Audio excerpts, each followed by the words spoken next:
Ye yata mam prapadyante tan tata eva bhajami aham mama vartma anuvartante manusyaha partha sarvashaha. As all surrender unto me, I reward them accordingly. Everyone follows my path in all respects, O son of Pritha. Yeah, please read the purport in Tamil. What's that word? Yajeta Purusham Param. How do you have it written there? In the Bhagavatam verse which is quoted at the end of this purport. Yes, ma'am. How was the last line? Yajeta Purusham. Okay, all right. I thought it was written wrong, just you. So, as you are all aware, there are many gods in Hinduism. Many. And in Hinduism, you can worship practically anything. Well, God is everything. God is everything, God is everywhere, God is in everything. So, it should be alright to worship anything as God, because everything is God. But in a more important sense, it's not true. Because one gets a different result from understanding who is actually Bhagavan and worshipping him, and from just worshipping anyone or anything as Bhagavan. Now the Ayappa season is beginning. So people, they go through various severe austerities like not eating meat for 40 days.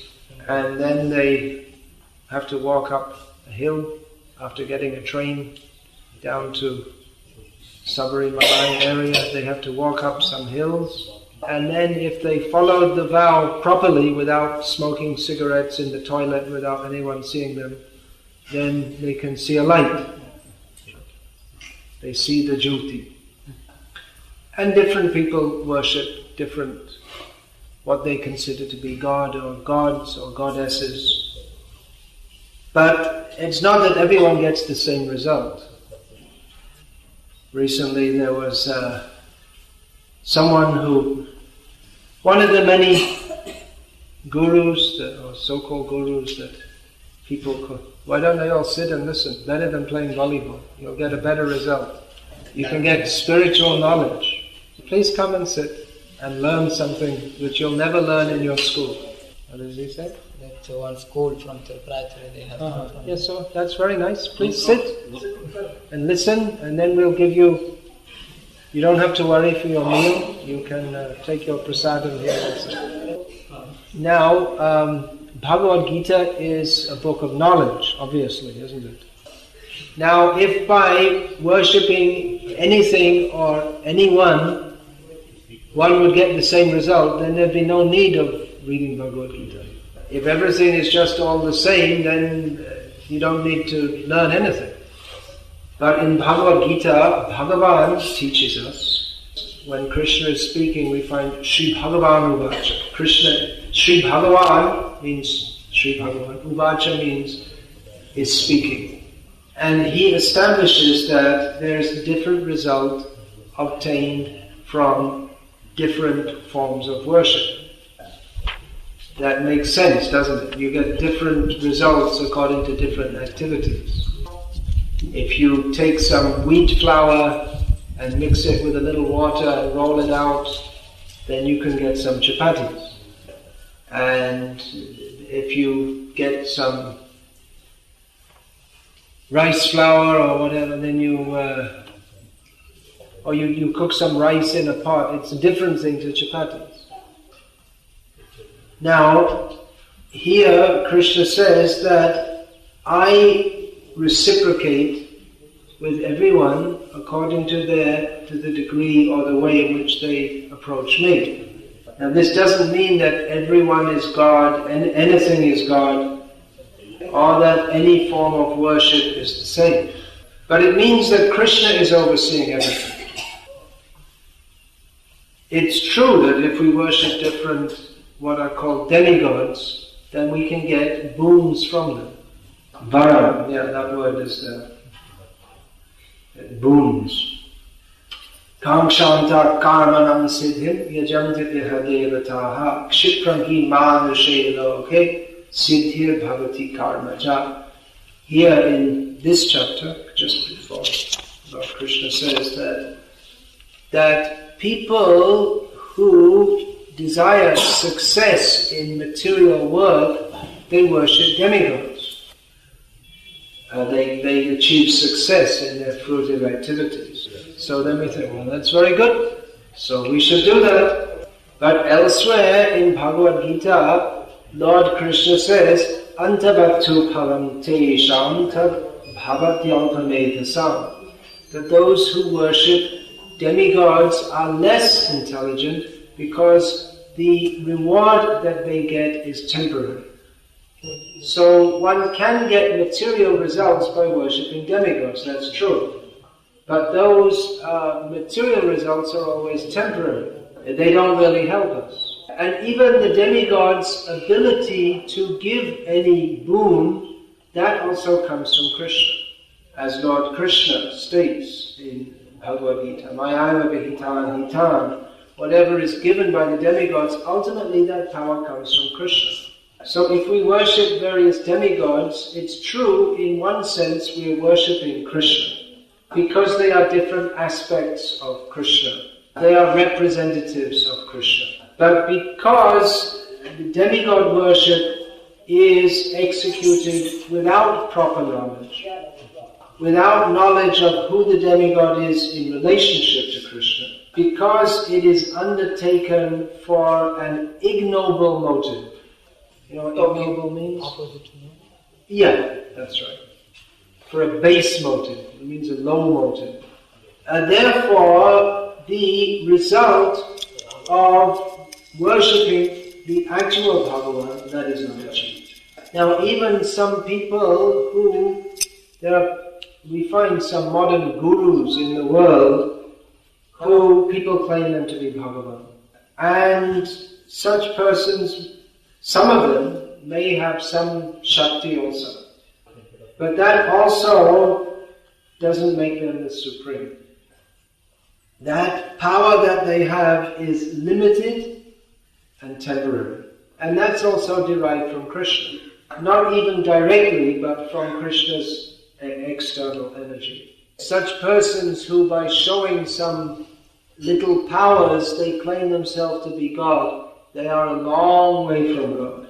Now people think that by going to these people, I am becoming religious. But the actual result is that they go further away from God.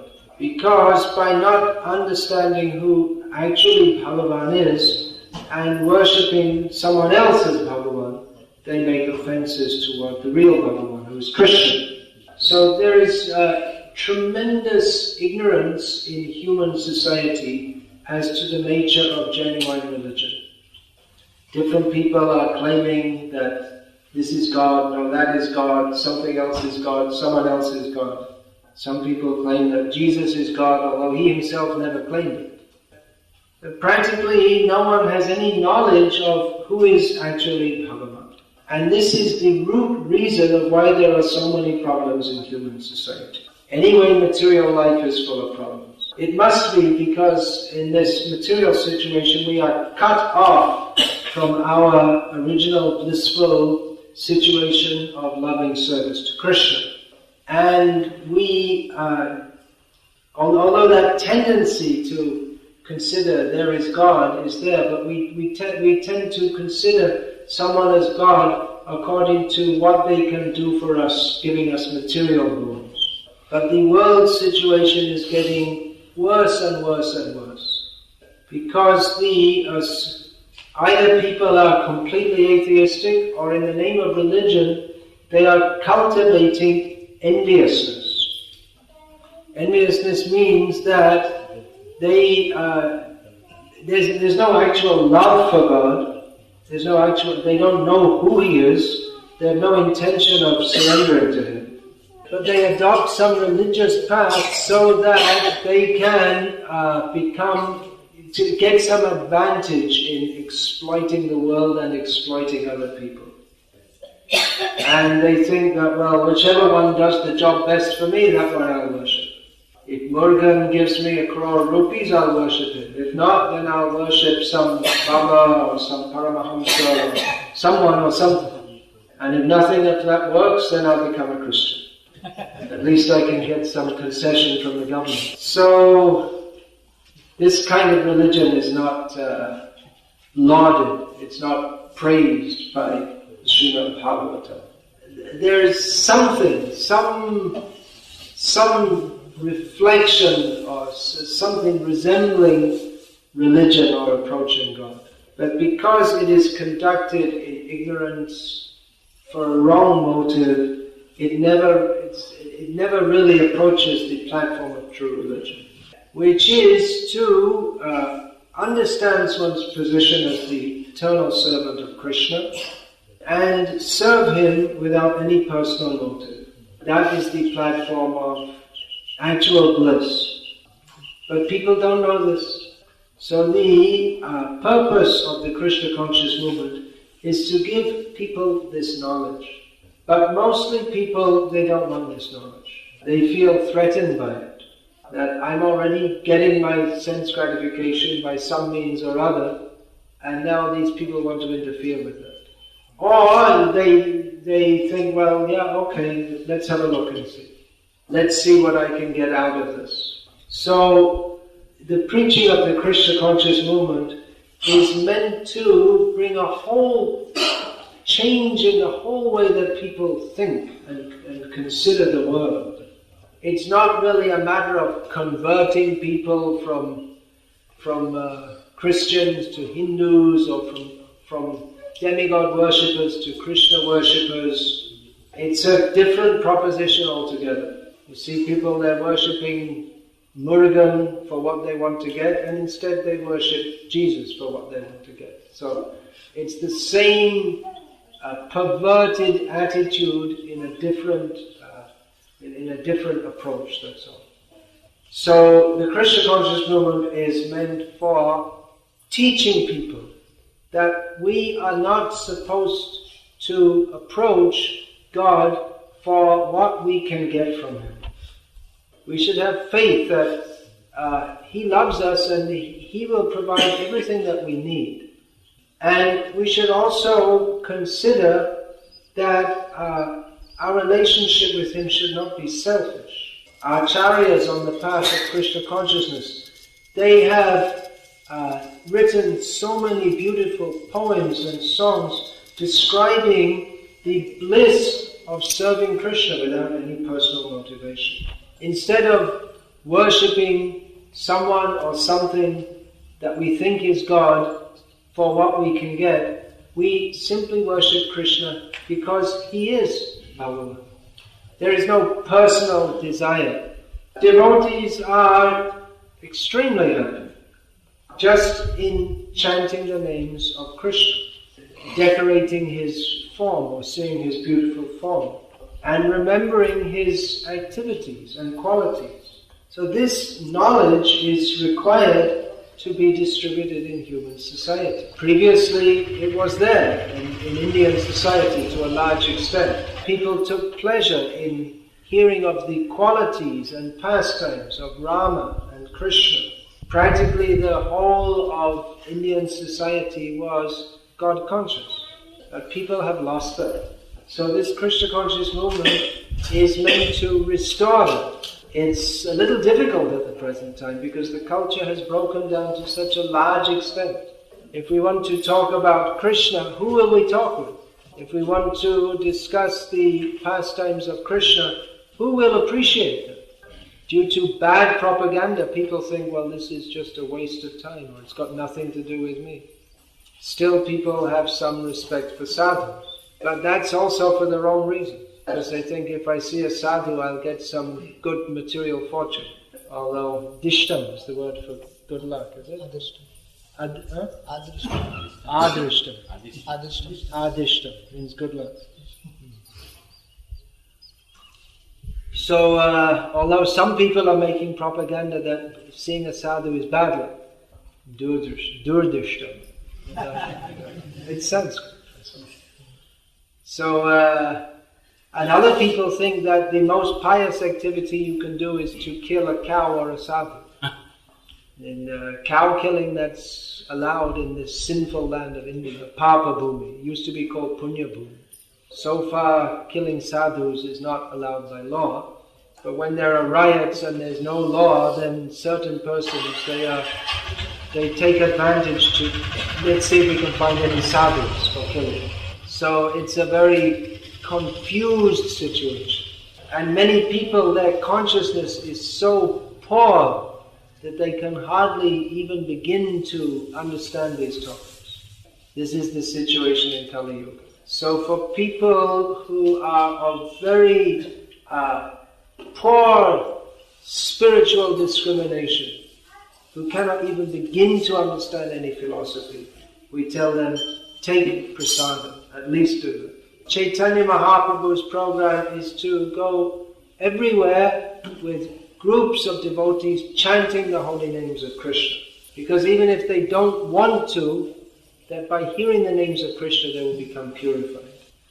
One of the associates of Chaitanya Mahaprabhu and Nityananda Prabhu was Gadadhar Das. So he was told, you go everywhere, house to house, and ask people to chant Hare Krishna. So he went to the house of the Qazi, the Muslim ruler, and he called out, chant Hare Krishna, chant Hare Krishna. And the Qazi came out on his veranda, thought, this guy's crazy. You know, I have people, he doesn't know that I punish people for chanting Hare Krishna. He's asking me to chant Hare Krishna. So he thought, there's no use to punish him, he's just completely crazy. So he told him, okay, I'll chant Hare Krishna tomorrow. So Gadadhar Das was very happy and said, well, you just said Hare Krishna once, just go on. So devotees, they take many risks to spread the teachings of Krishna consciousness. Generally in India there's not much risk attached to preaching Krishna consciousness. But in many countries there has been. It used to be that in America, when our devotees, they went for distributing books, that quite regularly people would just walk up to them and punch them in the face. Why? Because they believe in free expression. If you don't like something, you express it. So that's pretty low class, but it was common in America. Although nowadays things have changed and many people in America appreciate this movement also.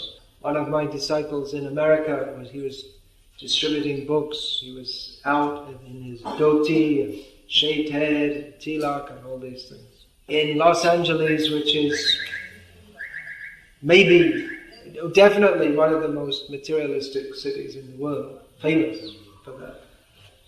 And one businessman dressed in a very expensive suit approached him and said, just look at you and look at me. You're a monk and I'm a miserable materialist. So he was appreciated. Previously in Russia and other countries of the Soviet bloc, as it was called, devotees were persecuted for chanting Hare Krishna. Nowadays, devotees can practice Krishna consciousness openly. Anyway, these are just some examples of how devotees, they had to be very determined to spread Krishna consciousness. One devotee was in prison in the USSR for chanting Hare Krishna. They took away his beads, and the only food they gave them was water and some bread that was extremely hard.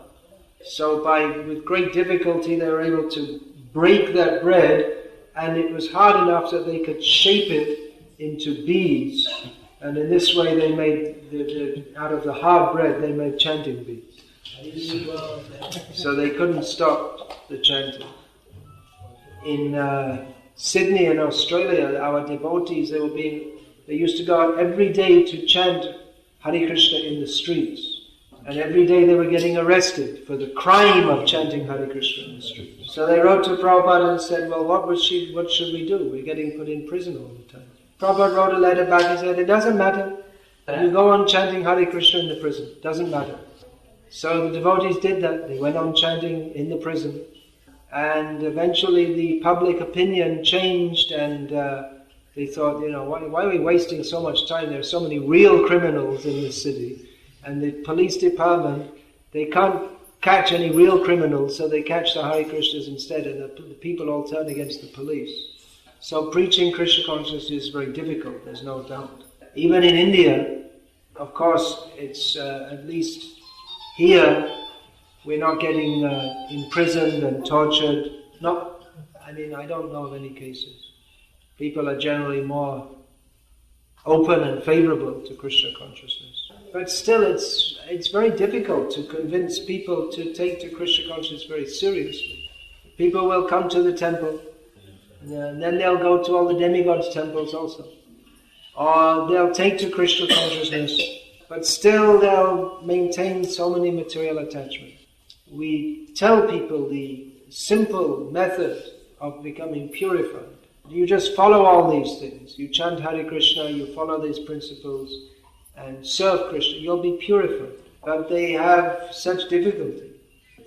Chanting Hare Krishna seems the most pleasurable thing, or the most purifying activity. People think it's a great burden. If we hear and we understand that simply by chanting the names of Krishna we can achieve all spiritual success, we should be very eager to do so. But we have to be pushed. Chant 1 round.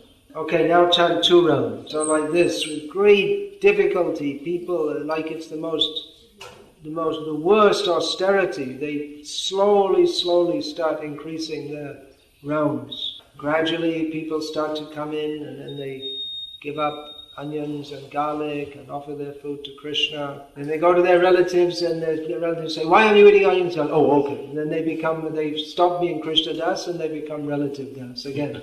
So we should be very serious in Krishna consciousness. But unfortunately, in many cases we're not.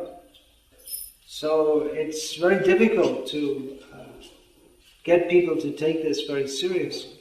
We don't understand what a precarious situation we're in. By the power of Maya, we think that, everything's okay. I don't need to take Krishna consciousness seriously. We don't realize the value of this human birth. So we're trying to inculcate this knowledge in human society. It is difficult, but we have to keep on trying. Gradually, people will come to understand what is the importance of Krishna consciousness. We should not become discouraged because some people don't take it, or many people don't take it very seriously. Our duty is simply to try to, is our duty to try to spread this knowledge.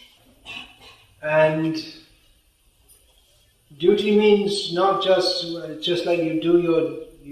people they go to their factory or their office and they do it just because they have to do it. But they have no feeling for that. They don't, they don't have any intrinsic feeling for the factory. If they get another job in another factory that pays 10 rupees a week more, then they'll change their job. So it's like that with demigod worship also. People are worshipping one demigod and someone says, "Hey, why don't you worship? I'm getting this, that," and they say, "Okay, I'll try that one instead." There's no real feeling or love. But devotees of Krishna, they try to spread Krishna consciousness. Not just because they're supposed to, but they have a feeling for Krishna. And they feel sorry seeing that so many people are wasting their human form of life without serving Krishna. Manusya janama paya radha krishna bhajiya janiya shunya vishakaya. Those who do not take to Krishna consciousness, then knowingly drinking poison, spoiling their human form of life. So especially during this month of December, we are promoting that please everyone take these books of Krishna consciousness. This is the month in which Lord Krishna spoke Bhagavad Gita. But actually Krishna is always speaking Bhagavad Gita. Through his devotees, the speaking of Bhagavad Gita is going on and on and on. Once a devotee in London asked Srila Prabhupada, "Is Bhagavad Gita ever spoken outside India?" Prabhupada said, "I'm here, I'm speaking Bhagavad Gita, this is outside India."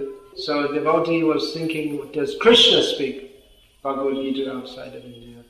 But Srila Prabhupada speaking Bhagavad Gita is the same result we will get if we hear as attentively and as seriously as Arjuna heard Krishna. So throughout this month and throughout the year and throughout our lives, we should try to help this mission of spreading Krishna consciousness. Why? What will we get from doing it? If we ask anyone to do any activity, they go, well, what will I get from doing it? Let's go and practice volleyball. Why? Well, if we practice enough, we might win the state championship.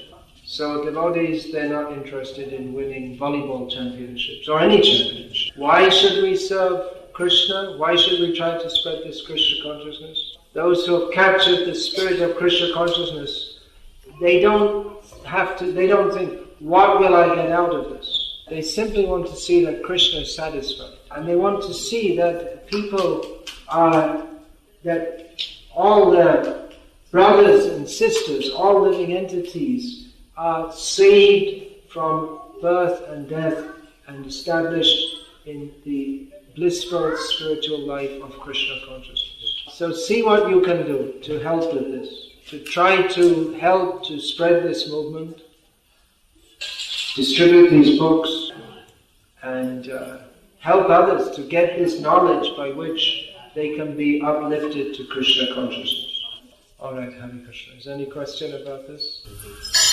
Yeah, please. His mother has left body last year, and he's saying that as a Vaishnava, do we need to offer this pindas and other things, this rituals? For Vaishnavas, it's not required to do this. By performing devotional service, everything is taken care of. Devarshi bhutapta rinam pitrinam nakinkaro nayam ranicha rajan sarvatmana yah sharanam sharanyam gato mukundam parihritya kartam. The different kinds of debts to the pitris, the forefathers, the people in general, to living beings in general, to the devas and to the rishis.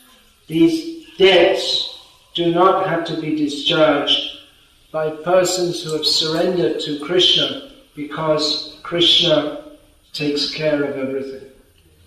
Nevertheless, if you want to, you can perform some ceremony, at least that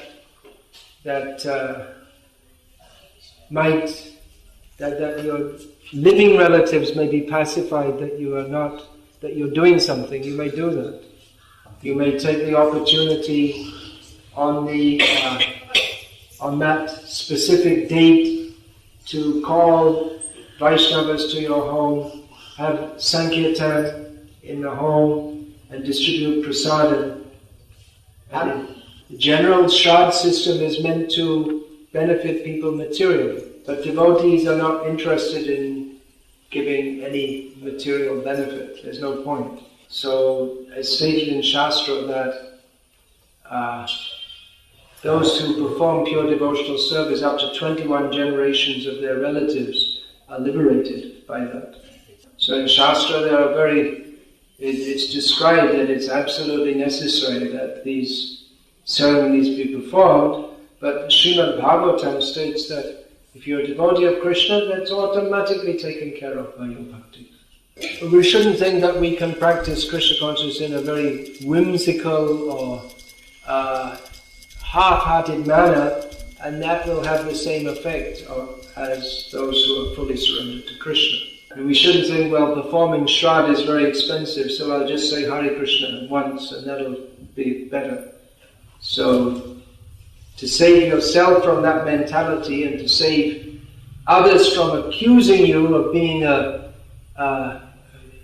kripan, a miser, then you can, the same amount of money which you might have spent for Shraddha, you organize a Sankirtan festival and distribute prasadam.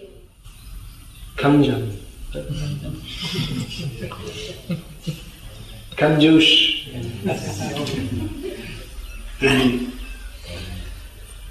Any other question? All right, well, if there's no other question, then we'll join in the beautiful Arati ceremony of Shri Gaura Nitai and chant Hare Krishna and be happy. Hare Krishna.